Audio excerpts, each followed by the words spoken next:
27 में चुनाव होने हैं, लेकिन आम आदमी पार्टी, अरविंद केजरीवाल, उनकी पार्टी का चरित्र समझ लीजिए क्या है।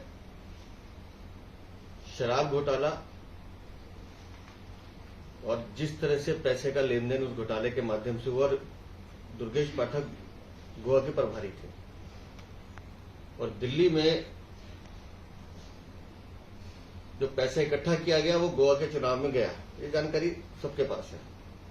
लेकिन ये अरविंद केजरीवाल की पार्टी अपने आप में बड़ी अजीब है।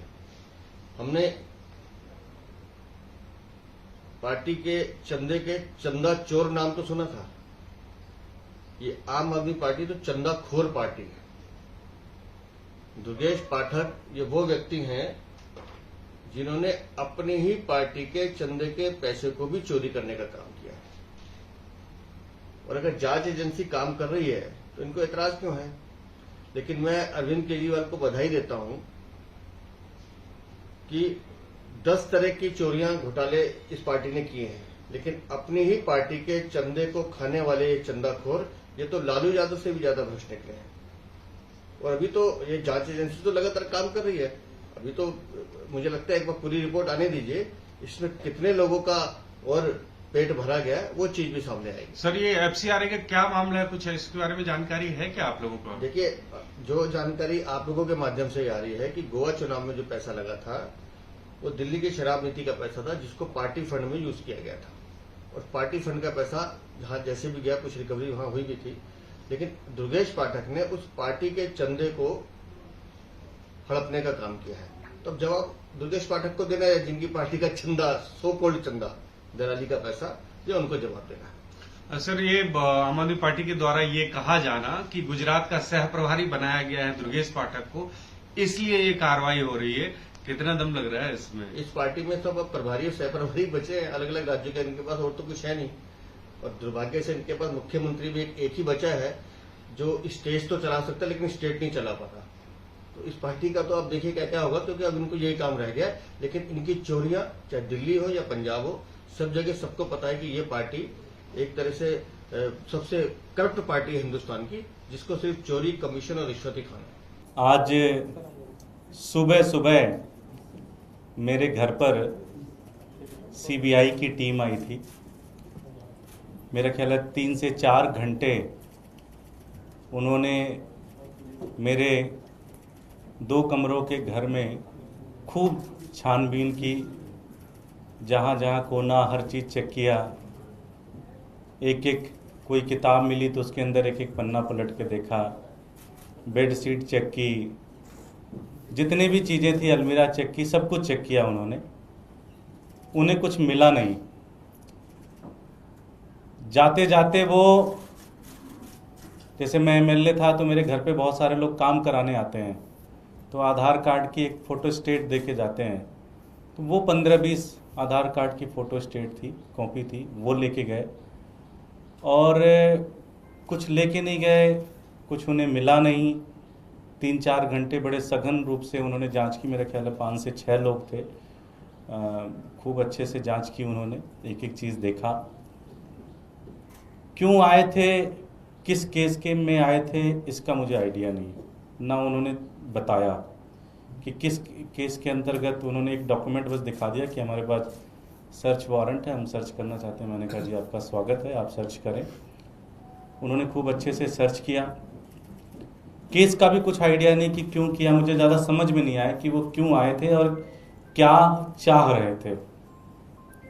मुझे ऐसा लगता है, चूँकि अभी पार्टी ने मुझे गुजरात में सह प्रभारी बनाया है, अभी हम लोगों ने वहाँ पे काम शुरू किया है। मुझे ऐसा लगता है कि शायद उसके कारण डराने के लिए लाए थे, कि डरा सकें कि ये गुजरात का इनका कैंपेन पूरी तरह से ठप हो जाए, गिर जाए, कोई इनके साथ खड़ा ना हो, कोई इनके साथ चले ना। मुझे ऐसा लगता है, क्योंकि आपको ध्यान होगा जब पिछली गुजरात विधानसभा चुनाव के तहत जब आम आदमी पार्टी के 5 एमएलए चुने गए थे, खूब सारा 41 लाख से ज़्यादा वोट मिला था गुजरात के अंदर आम आदमी पार्टी को, और एक बहुत बड़ा विकल्प के रूप में आम आदमी पार्टी उभर के आई। उसके बाद से ही आपको ध्यान होगा अरविंद जी को अरेस्ट किया इन्होंने, मनीष जी को अरेस्ट किया, सत्येंद्र जैन साहब को अरेस्ट किया, संजय सिंह जी को अरेस्ट किया। तो मुझे ऐसा लगता है कि ये एक पूरी प्रक्रिया एक डराने की प्रक्रिया है। इसका एकमात्र मकसद ये है कि आम आदमी पार्टी के नेता लोग, आम आदमी पार्टी के कार्यकर्ता डर जाएं, घरों में बैठ जाएं और कोई काम ना करें। मैं एक जिम्मेदार नागरिक होने के नाते इस देश का मैं ये चीज़ ज़रूर कहना चाहता हूँ कि सीबीआई या कोई भी जो एजेंसी है उनको मैं पूरी तरह से कोऑपरेट करूँगा। जो वो मुझसे पूछेंगे, जो बेस्ट ऑफ माय नॉलेज होगा, वो सारी मैं जानकारी दूंगा। मुझसे वो जो भी डॉक्यूमेंट मांगेंगे वो सारे डॉक्यूमेंट्स मैं दूंगा। जो भी मुझसे सहयोग की अपेक्षा एजेंसीज करती हैं वो सारी सहयोग मैं पूरी तरह से सीबीआई का करूंगा या कोई और एजेंसी है उसका पूरी तरह से करूंगा, लेकिन डरेंगे नहीं। इसका पूरा मैं आप सबको ये वचन देता हूँ। आप में से किसी के कोई प्रश्न नहीं, किसी के कोई प्रश्न कुछ है, कुछ पूछना चाहते? दुर्गेश जी, ये कहा जा रहा है कि जो चंदा पार्टी को मिला है विदेशों से, उस मामले को लेके ये सीबीआई की टीम आपके पास पहुंची है। कल ही मुकदमा दर्ज करवाया गया और इसमें कई ऐसे लोग हैं जिनका एक ही नाम से या एक ही ईमेल के जरिए पैसा लिया गया है। इस तरह की कोई गड़बड़ी का आरोप लगा रहे हो, सीधे आपके पास वो पैसा आया। एफसीआरए का उल्लंघन किया आपने, ये आरोप है। ये तो आप बता रहे हो जी, उन्होंने नहीं बताया। तो आपके पास ज़्यादा जानकारी है, मेरे पास कम जानकारी है। उन्होंने तो मुझे ऐसी कोई बात बताई नहीं जो आप इतना डिटेल में बता रहे हो। आपने कई सारी टर्मिनोलॉजी भी इस्तेमाल की। मैं तो गांव का रहने वाला आदमी हूँ, मुझे तो टर्मिनोलॉजी भी नहीं पता है कि क्या क्या टर्मिनोलॉजी होती है। कनाडा और दूसरे देशों से 155 लोगों ने चंदा दिया था और जो पासपोर्ट दिए गए थे उसके अगेंस्ट वो सिर्फ 77 लोगों का। ये भी बताया जा रहा है कि एक के पासपोर्ट पे 2 लोग, 3 लोग, 4 लोगों ने पैसा दिया है, वो आपके पास आया है। मैं फिर से कहूँगा, ये मुझे आप बता रहे हो, उन्होंने नहीं बताया मुझे। उन्होंने मुझे कोई जानकारी नहीं दी, ये सारी जानकारी आप दे रहे हो। थैंक यू जी। कुछ ज्यादा कह के गए कि क्या आगे के लिए कुछ पूछताछ? नहीं, कुछ नहीं। क्या आगे समन को लग रहा है आपको कोई समन वामन होगा? और ऑल्सो पिछले एक हफ्ते में एक तरफ रॉबर्ट वाड्रा पे ईडी की कार्रवाई, सोनिया गांधी और राहुल गांधी पे ईडी की प्रोसिक्यूशन कंप्लेंट फाइल हुई है, दूसरी तरफ आप लोगों पे सीबीआई की कार्रवाई शुरू हुई है, कैसे देखें? देखिए, ये तो जग जाहिर है। मुझे लगता है कि ये कहने की ज़रूरत नहीं है, बल्कि पूरी दुनिया में ये पता है कि भारतीय जनता पार्टी इलेक्शन इसलिए जीतती है क्योंकि वो अपोजिशन को ख़त्म करना चाहती है।